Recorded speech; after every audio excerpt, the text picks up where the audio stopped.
Hi,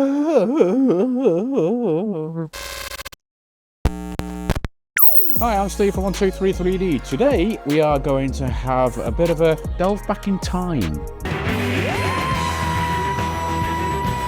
to show the Uniformation GK2, which unfortunately has now been discontinued by Uniformation. They are not producing this unit anymore because they have replaced it with a GK3 lineup. So in this video we are going to talk about the main differences, what they've upgraded, what they've changed, basically what is going to be filling the shoes of this older machine.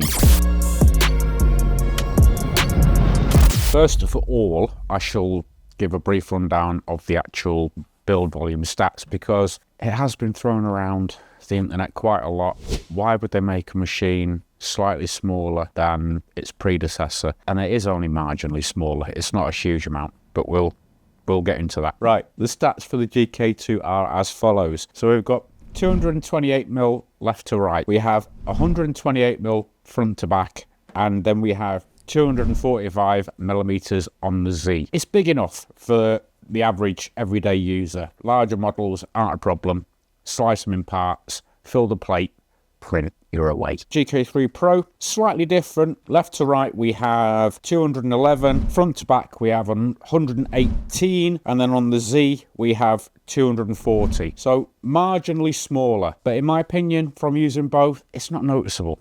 I mean, it's fractional. The LCD screens. Now, LCD screens, I'm not talking about the display screens on the front, I'm talking about the screen that actually sits inside the machine that your VAT sits on top. In the GK2, we have a 10.3 mono LCD 8K resolution screen, and in the GK3 and the GK3 Pro, we have a 9.6 mono LCD with a 16K resolution screen. So with this machine, you are getting a higher resolution. Does that really mean anything? In this day and age, it's very hard to tell. We have run test prints off both. We will put the test prints on screen so you can see if you can see the difference yourself. But ultimately, high resolution will result in finer detail within your prints. You might have to really study the actual printed item very hard to notice a difference, but there will be a difference. Next we have the XY resolution. So this is basically the number of pixels that your LCD screen puts out. On the GK2 we have 29.6 microns opposed to 14 by 19 microns on the GK3 lineup. Now, the reason for this is because the pixels that are on the GK3 are rectangular pixels, not true squares, whereas on the GK2 they are square. So it will give you slightly different readings, but to put that into context, a human hair measures approximately 50 to 70 microns. So that's going to give you an idea of how fine a detail you can get from either one of these machines. The next thing that's worth mentioning, as we move forward into resin printing and a lot more people are adopting resin printing, and a lot of people are worried about the fumes that you actually get from resin. Are they toxic? Is it going to cause me any health issues? You still get some fumes from the machine that aren't pleasant. Uniformation addresses both machines are equipped with active charcoal filters. They are replaceable and consumable. And as you can see there, you've got a very dense grid of active carbon. And basically what it does, blows the air from inside the machine through the active carbon back in to the back of the machine, circulating and cleaning the air constantly. So realistically, while you're running the machine, there's no odors, no bad smells or anything. The only time you're going to get a bit of a whiff of resin is when you open the lid. GK3, exactly the same. These just simply slot into the back of the machine, are held in place with magnets. It's dead simple. So obviously, when using the machine, you can actually check the filter lifespan on the UI, but ultimately, if you start to smell resin fumes in your work environment, wherever you've got the printer set up, it's an indication that it's probably time to actually swap out the filter for a new one. Next up, we have the LCD screens. Both boast a 5-inch LCD touchscreen. In my experience of using them, are very responsive, very clear, very crisp, easy to use, easy to navigate. So that is the main points of these machines. But I'll come around to the front and I will give you a little bit of a more in-depth insight as to what's changed on this model over this model. The GK2 was released a few years ago. Through my experience, this machine has proved to be extremely reliable and capable. The hardware that's gone into making the machine hasn't been compromised in any way. Uniformation did a really good job of integrating some new features into their resin printers that made it easier for the user. They were one of the first manufacturers that introduced a cam lock system to the build plate, so you could have one-handed operation without any problem, because the last thing that we want when we're taking prints out of the printer is to have resin and mess and whatever dripping everywhere. So if you've got knobs to unscrew and all the rest of it, it can get a bit messy, and it's just easy. Nice cam lock, flick it up, build plate slides off. They implemented the same idea on the vats. So traditionally the older vats was screwed down, making it awkward. A lot of people, you know, trying to wind the screws in, ended up cross-threading them and all kinds of stuff. So simply it slides forward, lifts off, and then to refit it, you do the opposite. You literally slot it down, push it forward, the vat's locked into place. They did a nice lift up lid, alleviating the need to lift off a lid and all that jazz that you end up with sticky handprints all over it and ruined, and yeah, not nice. This machine, the GK2, is driven by a lead screw, a linear rail with bearing. So that's your Z travel. Overall, it produces consistent, high quality results, in my opinion, every time. They took that idea, they put it in a bag, they shook it up, and they threw it out on the table, and they gave us this. Basically, they implemented more features to make it even more user-friendly. The GK3 lineup comes with automatic resin fill. Now, you don't have to use this, and you can get the cartridges empty, fill it with your own resin. You don't have to use proprietary resin from Uniformation in any way, shape or form. It's a quite clever system. You've got little rubber bungs on the bottom. When you drop it into the crevasse, the hole doodly at the back, put it in, it pierces the bung, and then gravity with a pump that forces air into the actual bottle forces the resin out to fill the vat. So it's a really, really nice system. It works very well. Do you need it? Not really. It's more of a convenience. I mean, if you fill the vat with resin, there's probably going to be enough resin actually in the vat to complete your print anyway. But it's just a nice to have. It just saves you messing around, topping things up. The more that you can alleviate touching things that are dirty, the cleaner you're going to keep your machine ultimately, no matter how careful you are. So that's one nice touch. They also carried on with the lift up lid style, albeit on this machine they've actually sealed with like a rubber strip opposed to, so there's no seals on this. It basically sits around the flange on the frame of the machine, whereas this one will seal against the sides, not stopping all of the odors from leaking, but the majority of them. They also gave us a nice cob LED strip, which isn't a necessity by any means. It's more of a nice to have. Again, if you've got this set up in a darkish, not well lit room, save you lifting up the lid and whatever else, the light does give you enough ambient light to be able to see your print as it's printing.